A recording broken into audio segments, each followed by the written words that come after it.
In the Yu-Gi-Oh! TCG, there is no piece of news that has a higher precedence than the Forbidden and Limited list. Therefore, if there's a piece of news or a leak or an announcement that comes out the same day as the ban list comes out, it's pretty much just going to be forgotten completely. And that's what happened yesterday with the OTS Pack 9, which a lot of people didn't realize. I mean, I didn't even post about it on Twitter, and a lot of people just haven't been talking about it, but the entire set got leaked, and that's very exciting because, well, first off, this is the first Tournament Champion Astral or Turbo pack that has went more than 8 packs. If all of those other tournament packs that they've ever done in Yu-Gi-Oh's history have ended at 8, but it looks like they're sticking with OTS packs. Now, it's worth mentioning, the reason that they're doing this, at least what I think they're doing it, is that if you look at the Turbo and Astral packs, those are obviously based off of characters or themes from the anime.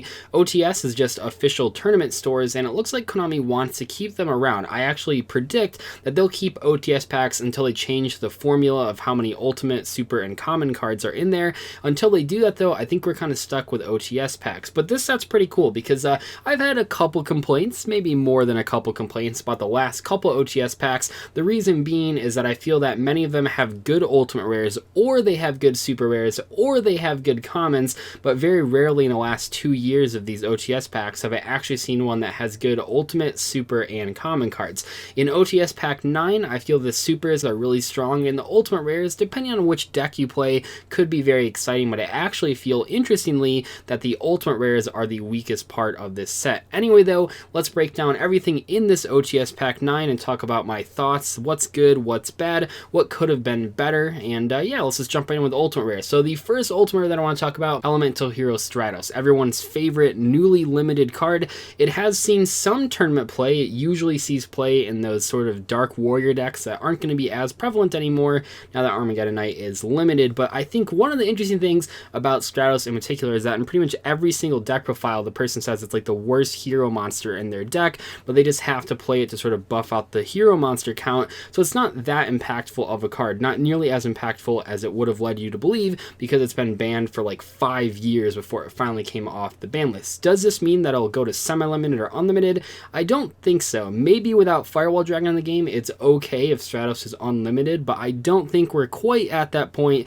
where that's okay. It is still one of the only Stratos type monsters that can search itself, and that's a pretty big deal. Cards like Madolche Magellan can do that, but they only do it on normal summon, where Stratos is on all summons, and also because Elemental Hero Stratos is such an old card, it doesn't have a hard once per turn effect, but still a fan favorite and a pretty cool ultimate rare, probably just more of a collector's item than an actual competitive card. Another surprising pick, or at least it was surprising before the ban list got revealed, is Sky Striker Ace SHIZUKU. This card is the second ultimate rare Sky Striker Link monster, and it looks like Konami really wants to push Sky Strikers. If you remember that last set, not only did we get Kagari as an ultimate rare, well, we also got a token card, which seems to be a theme that they're continuing in this one as well, from the Hornet Drone spell card in Sky Strikers. So I don't know if Sky Strikers are going to be like the new Mermails or Burning Abyss, where Konami just keeps them around forever, but certainly this ultimate rare printing suggests that Konami does actually want to keep the deck around. Obviously, decks like Performapels, like Zodiacs, had higher rarity cards printed in Astro packs and OTS packs before they were hit on the ban list, but it seems like, and especially because we've now seen the December ban list, that people in Konami's office really want to keep Sky Strikers as a viable strategy.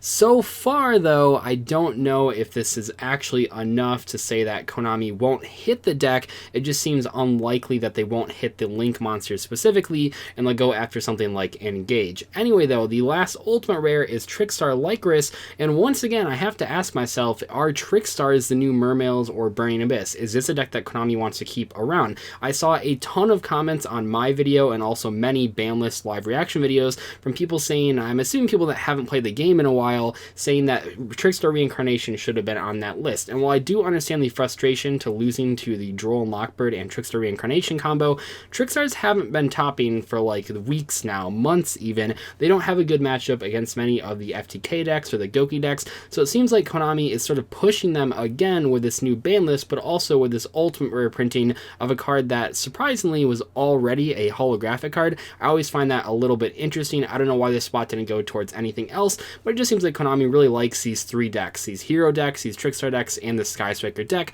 so they gave them all ultimate rare cards. Before we move on to the super rares, I do just want to note that one thing that's a little curious about this particular OTS pack and these ultimate rares is that unlike in every single other OTS pack, at least in recent memory, none of these cards are actually generic. We've gotten cards like Brilliant Fusion and Cosmic Cyclone and all sorts of stuff, like Scapegoat even, that are at least one generic ultimate rare, but it seems like in this case, so for some reason, Konami has printed 3 very specific archetype cards, and I'm not sure if I completely agree with that. Obviously, if you play one of those decks, it's very exciting, but if you just play a generic strategy, you're not going to be super excited to pull an ultimate rare other than to just turn it around and sell it immediately. Anyway, let's talk about these super rares. So we have Morphing Jar, Galaxy Wizard, Thunder, Dragonmatrix, Reproductus, Card Destruction, Super Poly, Galaxy Expedition, Sekka's Light, Personal Spoofing, and the Mecha Phantom Beast token. And that's where I said earlier where it looks like they're continuing the theme of including token cards in this set. So what are the big winners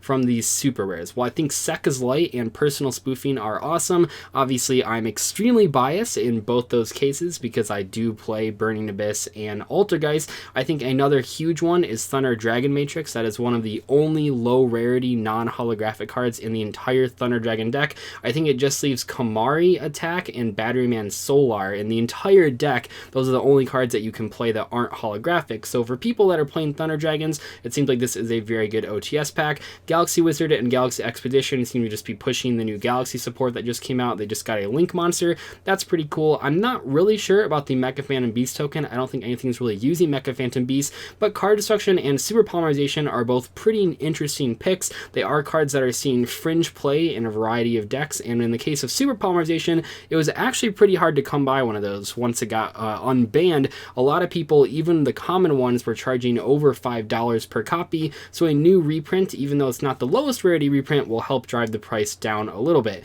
In the case of Reproductus, this is a card that is seeing a ton of play right now in a variety of strategies to help make summon sorcerers, so that's not that surprising. Overall, these super rares are much better than the past couple packs where we've gotten random Paleozoics and just random garbage cards. I think in general, all of these super rares, maybe even the Galaxy cards, are fairly playable, which is something that this set can say that many of the past OTS sets couldn't say about their super rare lineup. And lastly, let's talk about the commons. So there are a bunch of TG monsters on here, which might seem pretty random, as well as Jet Synchron. Why would they put Synchro monsters in an OTS pack just after Firewall got banned? The two might seem unrelated, but I think what a lot of people were sort of predicting was that Needle Fiber, the card that is currently OCG only, wouldn't come out in the TCG until Firewall was dealt with. And I think that this OTS pack in particular points to that even more. And Konami has kind of hinted at this a few times. We had TG Wonder Magician get reprinted in the last Battles of Legend, and that's a very popular card to use with Needle Fiber, and I think that all of these TG monsters randomly, quote unquote, added to this OTS pack point to the direction of Needle Fiber even more. I don't know if we'll get it in Savage Strike, I don't know if we'll get it in the next set, but I don't think it's that crazy to guess that we'll get Needle Fiber before the next WCQ. That would make sense because, as you know, the OCG just got the Link Frames Pack 2, and we haven't even gotten all of the Link Frame Pack 1 card. Not only are we missing things like Needle Fiber, there's also a Plant Link monster that's really good, and then personally, I really like the Burning Abyss Link monster as well that we do not have here. As far as the other cards on this common list, they're not that good. I think that Forbidden Graveyard, which is now apparently known as Silent Graveyard, is a very good reprint. That is a very popular card in Jeff Jones's decks. He's playing that in Sky Strikers for a couple formats now. Seems like he really likes that against the big combo decks. It kind of shuts down everything. I don't know if that card is still super important now that we have Firewall Dragon banned, but I'm pretty sure that some form of Goki is still going to be around, and Silent Graveyard, formerly Forbidden Graveyard, was a very good pick against that deck. Other than that though, Imperial Order is probably the only other actually playable card out of these commons. The commons are not the main selling point of these OTS packs. I mean, the supers are the main selling point, with the ultimate rares sort of being the chase cards, but the commons are just kind of pack filler. But I think Imperial Order is a good reprint to have. It's been reprinted a few times, but it still is a pretty old card, with only having that one recent reprint in the Battles of Legend. Other than that though, if you want to get your newly errataed version, this is going to be the pack to get it in. Anyway though, hopefully you guys enjoyed today's discussion video. Let me know what you guys think about the set in the comment section below. Thank you so much for watching. I'll see you guys later. Goodbye.